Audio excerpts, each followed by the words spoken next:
Hello and welcome, everyone. Today I have a very special occasion and a very special interview today, all about Perdurabo. This book is getting an audiobook, and I am joined by its author, Richard Kaczynski. So, welcome, Richard. Again, Richard is an amazing author, writer, scholar, teacher, and just light in this world. And I am so excited you agreed to come back on my show to discuss all about this book, your writing process, your thoughts behind it, and some tidbits that you were kind enough to answer with regards to people asking on my Discord server. So a lot of you all contributed to what we're discussing today. So thank you so much. And welcome, Richard. Well, thank you for having me back. And I'm, again, pleased to be here because for all the kind and lovely words you say about me, I feel the same about the service that you're doing to the community with this video channel. So, again, it's my great honor to be here and have an opportunity to talk again on today, which is, the Tuesday, October 29th, the official release date of the audiobook for Perdurabo, The Life of Aleister Crowley. Wonderful. And before we really get into it, could you just give a brief background on who you are academically, magically? You don't have to get into your mundane job and all of that, but what is some of the work you've done so far? All right. Well, my name is Richard Kaczynski, and I am known as a scholar of Western esotericism to most of the people watching this video. Best known for writing Perdurabo, The Life of Aleister Crowley, but also several other books, such as The Wiser Concise Guide to Aleister Crowley, Forgotten Templars, The Unknown Origins of Ordo Templi Orientis. I've done a critical edition of Aleister Crowley's The Sword of Song, which is about to be re-released by Inner Traditions in April of 2024, and just a bunch of other stuff. I've got a book on psychology and magic coming out as well late next year, which kind of goes back to my formal academic training, which is in psychology and statistics, and it takes kind of a very scientific, evidence-based approach to what happens to us when we do magic and how that helps the magic happen. And one thing I continue to be impressed by in all of your work is you do bring that rigorous academic perspective on things while also having the nuanced understanding of a magical practitioner. So it's really special to have that combination of the two. And I think it really shines in Perdurabo because you do approach it in a really rigorous and academic way, but you're also a really good writer. It's fun to read. And now it can be fun for people to listen to. So kicking off the first question, what was the vision for you behind writing Perdurabo, and basically, what made you decide to write it in the first place? Well, basically, I was on holiday in San Francisco many, many moons ago, and a part of that trip involved going to some of the sites, which included for me, the sites were the local occult bookshops, of which there were aplenty back then. And it just so happens that on that trip, a biography of Aleister Crowley had just come out. So I eagerly picked that up along with a few other books, and I was reading it on the plane flying back home. And I'm not going to say which book it was, but I just thought it was terrible. Oh, And, goodness. and having studied Crowley for about 10 years at that point, I sat in my seat and thought, man, I could do a better job than this. And there was just some little voice in the back of my head said, yes, why don't you? And that started it. And my vision for this book, going back to the very beginning, was having read various other biographies up to that point, and then reading the ones I had not yet read once I decided to do this. The thing that struck me was that so many of these biographies were highly opinionated. Mm, Many of them were very negative, and I felt like the authors were constantly making editorial comments and mm, judgment values and basically telling the reader how they should feel or how they should think about the yeah. story being told to them. And some of the times the biographies were also very apologetic almost and kind of going overboard in the other direction, or there were only like a couple that fall into that category. But I just kind of felt like I wanted to tell this book just in a factual basis, not tell the reader what to think. I want to trust that my readers are intelligent and they can form their own opinions. And I don't really care if you think Crowley is a genius or a prophet, or if you just think he is just the worst person on earth. I just want readers to come to that conclusion based on information and not because someone told them that.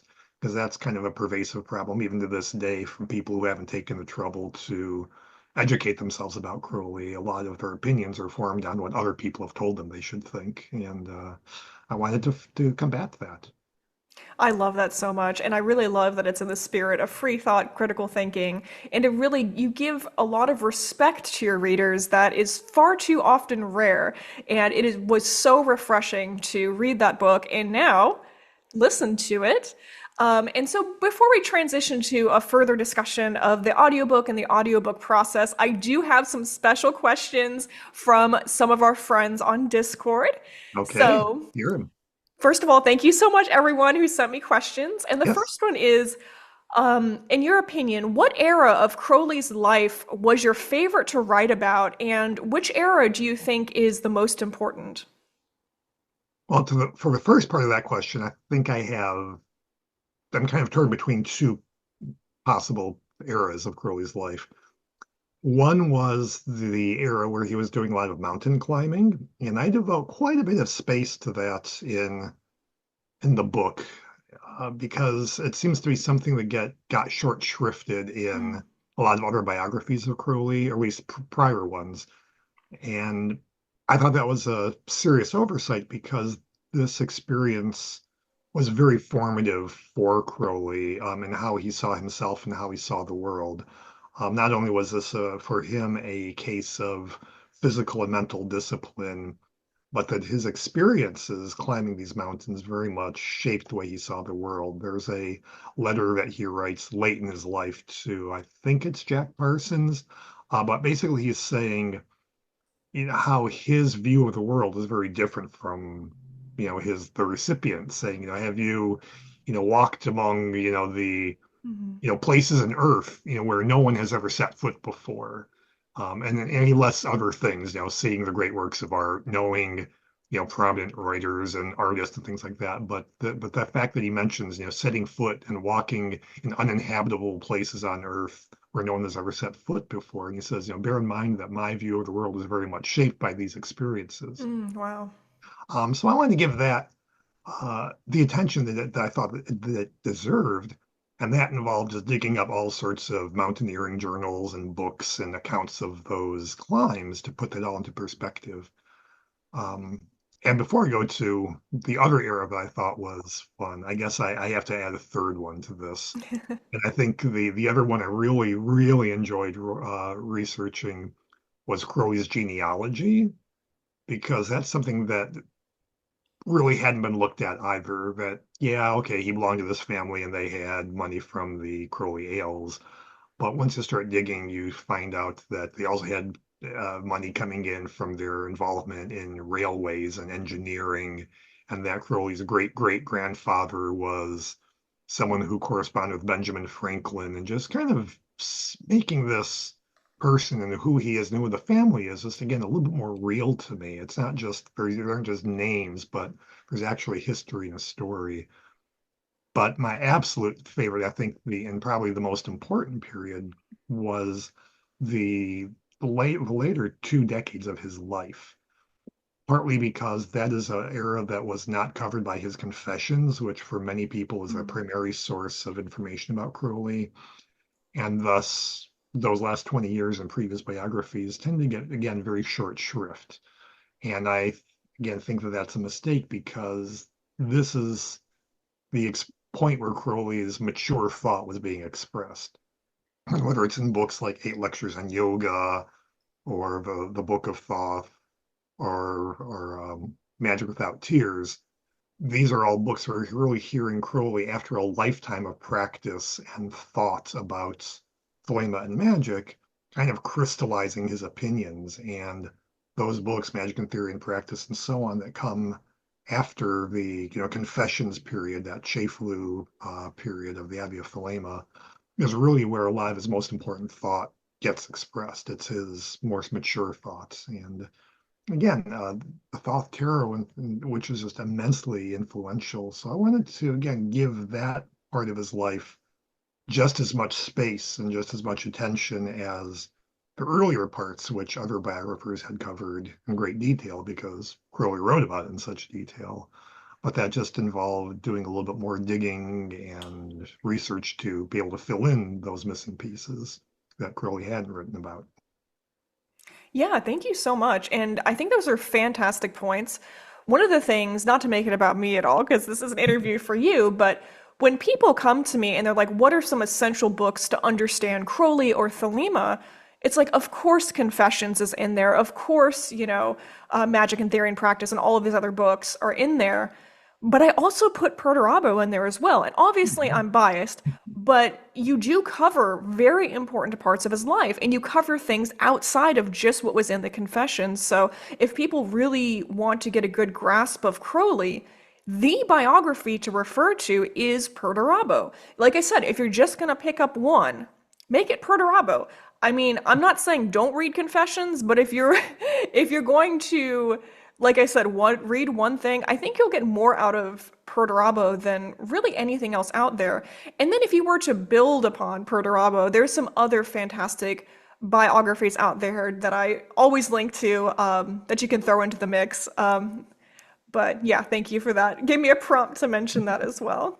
Yeah, well, and actually, that gives me a prompt too for something I think is worth saying about the Confessions, Hmm. because a lot of people tend to give the Confessions short shrift because there's this perception that Crowley was an exaggerator or a liar or a fabricator, and you can't believe what he said.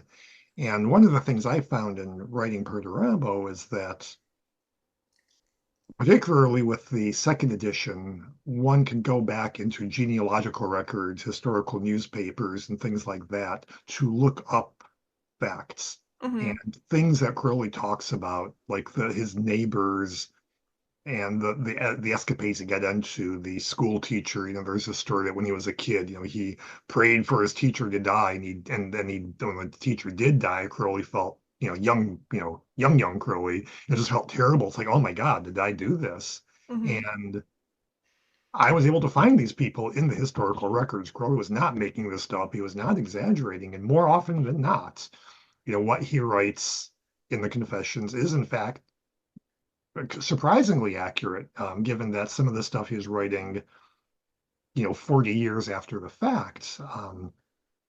And naturally, it's being given from Crowley's point of view, but the facts do add up. So I think that's something that's worth saying because people have this perception of Crowley being, someone whose word you can't trust, and I found that to be the opposite.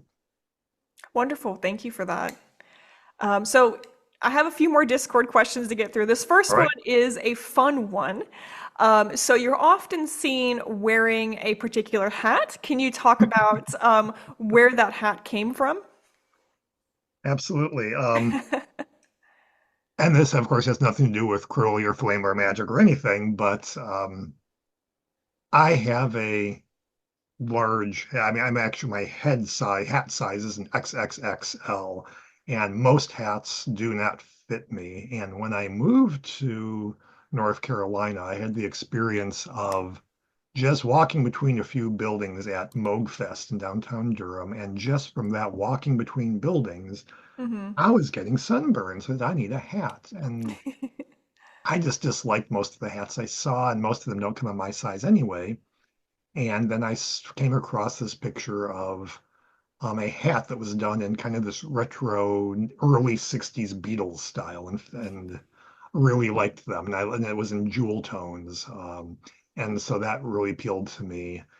In fact, these hats were named, like this one hat was named the Lennon hat, after John Lennon. And there's another similar sort of hat that was called the Ringo. And back in the early 60s, the Beatles were hanging out in Hamburg, Germany, and all that, so they had that sort of semi-militaristic kind of looking hat, but also kind of cool and groovy. And I've always enjoyed the Beatles, and these particular hats really appealed to me. And most of all, they were actually made by a hat maker in Poland, which is where my ancestral home happens to be, and they were called Stepkowski. And so I ordered, one of the hats and I loved it. But after a couple of years of wearing it, the band started to shrink and stuff from, the head sweat and stuff. So I ordered some more. So now I've got like a variety of those retro style hats that I enjoy wearing. Awesome, thank you. Yeah. And here's another question. This one is all about your feelings. How do you feel about Perdurabo and its reception, and how do you feel about it getting an audiobook? Well, I feel great about getting an audiobook. It's kind of incredible to me. Oh, here's Jean coming to say hello. Oh, there's Jelly Bean. Look at that cute cat. Yeah, She's precious. Jean Grey. But anyway, Jelly uh, Bean Jean. yeah, I just it's been so long since the hardcover edition of Perdurabo came out in 2010 that I didn't imagine that 14 years later they'd be doing an audiobook. I kind of figured this is something either they do right away Hmm. or not. And also I figured there were probably some logistical problems with doing this. Logistical problems, yes. Because it's just such a big book and such a dense book. I thought that the cost of doing it would probably be pretty prohibitive. Hmm.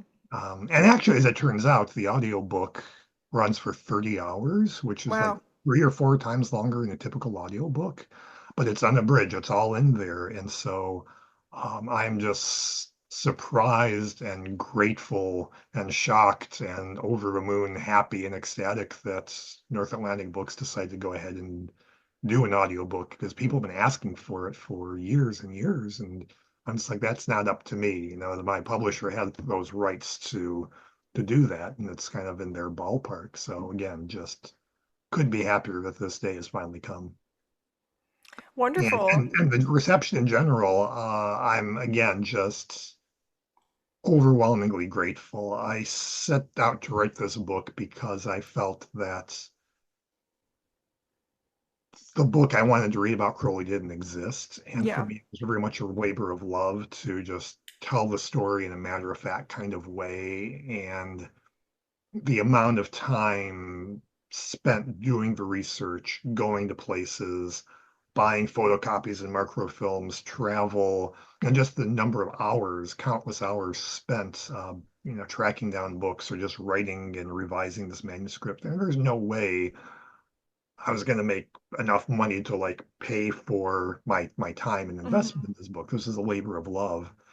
And the fact that it was this book that Perdurabo was so well received and so much appreciated by other people is what makes it worthwhile. It's not about, how many copies did this book sell or how Yep. many, how well, what did they make in royalties? Because it's never going to equal the balances or the scales, but it's just having created something that has just been embraced by the community is just a gift beyond words. So I couldn't be happier. Well, and I must say that all of your time, both teaching, writing this book, the research and passion you put into it is a true gift to the community. So, um, you Okay. know, thank you from me, but also everyone else for your work. And as I understand it, this is actually your first audiobook, and is that It is. correct? Yes. Okay. And when it comes to this new audiobook, what was it like working with a voice actor? Oh, it was very interesting. And again, I didn't know what to expect. I didn't know how that process Mhm. would go. As it turned out, the audiobook team at North Atlantic Books had somebody in mind that they had worked with before and had a really good experience with. And so they suggested this person. In fact, when they approached me with this person's as a possible narrator, they had already asked him to record kind of a demo.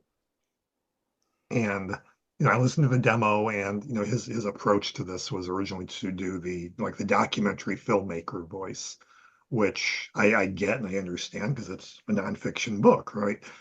But at the same time, I kind of felt like the subject matter is so matter of fact, it needed like a little bit more oomph, just a little bit more emotion, just to tweak things a little bit more to kind of make the listening experience more interesting and pleasant for the reader. Since they didn't have the benefit of the visuals of a documentary. And Alan Irving, the person who narrated the book, immediately understood what I meant and kind of adjusted the way he was reading and sent another demo, and it was spot on. And the thing I love about this too is that Crowley being British, I really would have hoped that the audiobook narrator would have been British, and so he got that British accent, but it's not a really thick British accent. I know that some Americans have a hard time understanding British accents and that they need to turn subtitles on for Doctor Who or something like that. And while that's not such a problem that I have, I'm aware that there are people who struggle with that. So to me, there's like just enough of the accent there for it to feel authentic and true to the character, of the story, the subject of the story, but not so strong as to be incomprehensible to U.S. ears. So I just love how that worked. And Alan was largely a go-getter. He researched things. If he wasn't sure about pronunciations, he'd look things up. But there were a lot of technical terms like, Dadukos in the Golden Dawn, or, JFC Fuller's, magical motto of, non sine fulmine. And it's like, how do you pronounce those things? You want to make sure you got those things right. So a lot of technical, occult, jargony sorts of terms that, we just kind of went back and forth on. And since it was done by email, part of the challenge with that was how to convey pronunciation by typing rather than by speaking. And I Yeah. suppose we could have exchanged audio files, but it kind of became kind of a fun exercise of saying, say it this way rhymes with this, this, this. And so I'd come up with just silly, rhymes or mnemonics, and that in and of itself made the whole process kind of fun. But much to my surprise, like we had a lot of this back and forth for like the first, I don't know, few chapters of the book, and then there was like a point where I didn't hear from him anymore, and I thought, oh gosh, has he fallen off the face of the earth? Is there a problem? And he's like, oh no, I had like the rest of it was no problem. It's just all that technical stuff seemed to be in the first few chapters and getting through the Golden Dawn and the Yeah. AA stuff. Then after that, it was just like smooth sailing. So it was a lot of Awesome. fun. Yeah. Very cool. So this seems like a great place to insert in a sample from the audiobook, so I will go ahead and do that now. Darkness swallowed the unfamiliar room as two men pulled a hood over his head. The floor was cold and hard beneath his knees, and through the door he could hear the muffled sounds of knocking and speaking. He counted 2, 3, 4 voices at least, followed by silence, a heavy stillness filled only by his breath. Aleister Crowley feared for his life. London's Euston Road was far from the safe, nurturing campus of Trinity College, farther from his Redhill, Surrey home, and farther still from the Swiss Alps, where training on the Schönbuhl Glacier resulted in his fateful meeting with the man who sent him into this ordeal. For Crowley, the chain of events leading to this situation was every bit as real and confining as the rope now wound about his waist. The sensation of the tightening restraints stilled the images of his life and snapped him to the present. All right, so one thing I am wondering about is if there were any challenging aspects of the book to translate into audio. For example, Perdurabo does contain illustrations, so how does the audiobook handle that? Great question. And I will say that one of the things I really loved about being able to do this revised and expanded edition of Perdurabo was that North Atlantic Books was completely on board with me doing whatever I wanted. So I was able to expand the book beyond what the first edition was like, and it also included adding illustrations which were not in the book. And I think maybe I overcompensated because there's like 200 Oh my illustrations in gosh. Bravo. But what happens with the audiobook is that when you purchase the audiobook, you also get a PDF that comes with it of all the images. Oh, that's So awesome. while you can't obviously listen to the images, you can still look at them as as a downloadable attachment. So it's all there for you to enjoy too, and you can look at the pictures while you listen. I don't know. Yeah, and what a great deal, especially for someone who already owns the book. You get a nice little document with all of the pictures right there to look at and also hear this amazing reading of the audiobook as well. So this has been fantastic. And I do have one final question for you.